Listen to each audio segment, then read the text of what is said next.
Delhi CM ने कृषि bill की कॉपी फाड़ी। किसान आंदोलन के बीच एमपी में किसानों का दुख सुनेंगे पीएम। डिजिटल इंडिया के क्षेत्र में भारत को मिली बड़ी जीत। किसानों के मुद्दे पर बीजेपी मुख्यालय पर बैठक। कांग्रेस अध्यक्ष ने 19 दिसंबर को बुलाई बड़ी बैठक।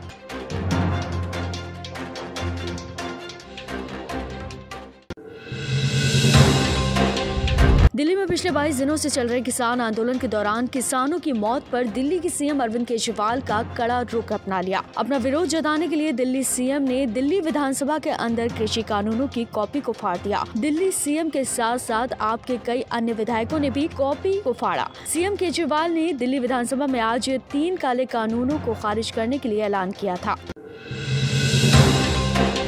देश भर में चल रहे किसान आंदोलन को रोकने के लिए केंद्र सरकार ने 700 किसान सम्मेलन करने का फैसला किया है। इसके लिए पीएम मोदी 18 दिसंबर को मध्य प्रदेश में होने वाले किसान सम्मेलनों में दोपहर 2 बजे वीडियो कॉन्फ्रेंसिंग के जरिए संबोधित करेंगे। आपको बता दें कि बीजेपी ने विपक्ष पर आरोप लगाया कि किसानों को भ्रमित किया जा रहा है। इसलिए बीजेपी हर जिले में जाकर कृषि बिल के फायदे बताएगी ताकि लोगों का भ्रम दूर हो सके।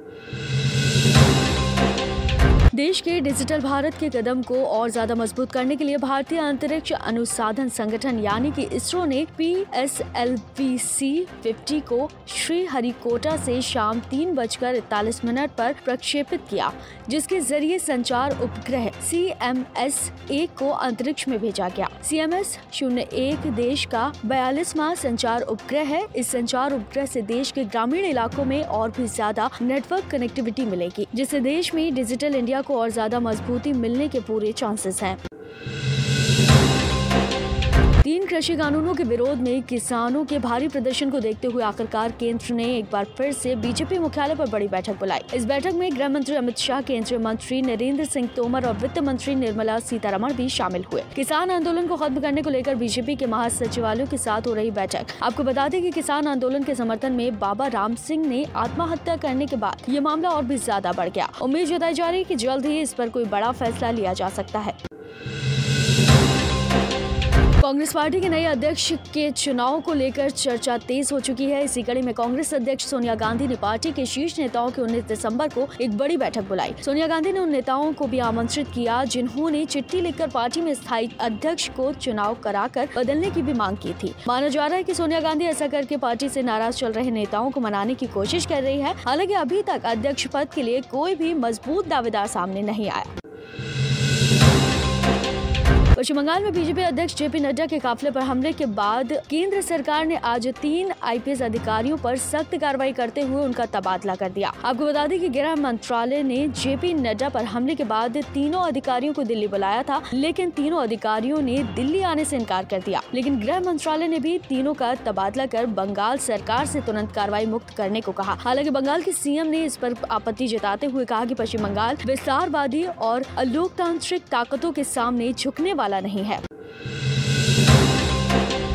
दिल्ली में झुग्गी झोपड़ी में रह रहे लोगों को घर की समस्या से निजात दिलाने के लिए दिल्ली सीएम ने एक बड़ा ऐलान किया। इसके लिए दिल्ली सरकार दिल्ली में रहने वाले बेघर लोगों के लिए जल्द ही फ्लैट आवंटन की प्रक्रिया को शुरू करेगी। दिल्ली सरकार ने कहा कि झुग्गी में रहने वाले लोगों को 5 किलोमीटर के दायरे में ही फ्लैट बनाकर देने का ऐलान किया। जहां झुग्गी वहां मकान पॉलिसी के तहत दिए जा रहे हैं ये मकान। आपको बता दें कि कुल 79,400 फ्लैट्स बनाए जाएंगे।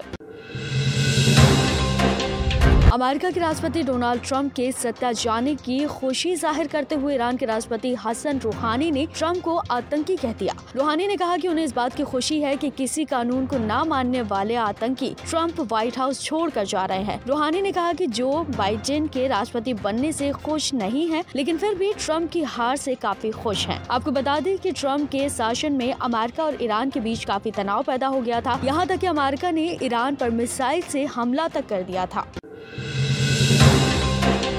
विश्व स्वास्थ्य संगठन ने कोरोना संक्रमण को लेकर यूरोपीय देशों के लिए एक चेतावनी जारी की है। WHO ने कहा कि 2021 के शुरुआती महीने में यूरोप में कोरोना वायरस फिर तबाही मचा सकता है। आपको बता दें कि अमेरिका समेत कई देशों में कोरोना वायरस ने फिर से तेजी से फैलना शुरू कर दिया, जिसे लेकर ये आशंका जताई जा रही है कि यूरोप एक बार फिर से भारी नुकसान झेल सकता है। इसके लिए WHO ने सतर्क रहने को कहा। अमेरिका ने चीन पर फिर से हमला करते हुए दक्षिण एशिया में चीन की बढ़ती भागीदारी के कारण उस क्षेत्रों की राजनीति, अर्थशास्त्र और सुरक्षा पर खासा प्रभाव पड़ा है। इतना ही नहीं, अमेरिका ने चेतावनी देते हुए कहा कि चीन के बढ़ते प्रभाव के कारण दक्षिण एशियाई क्षेत्र में संघर्ष और तनाव की स्थिति बनेगी। अमेरिका ने चीन के पाकिस्तान का साथ देने पर भी हमला करते हुए कहा कि चीन जानबूझकर ऐसी नीति अपना रहा है जिससे भारत की ताकत कम हो जाएगी। आप देख रहे हैं नेट्रिक न्यूज, साहस सच कहने का।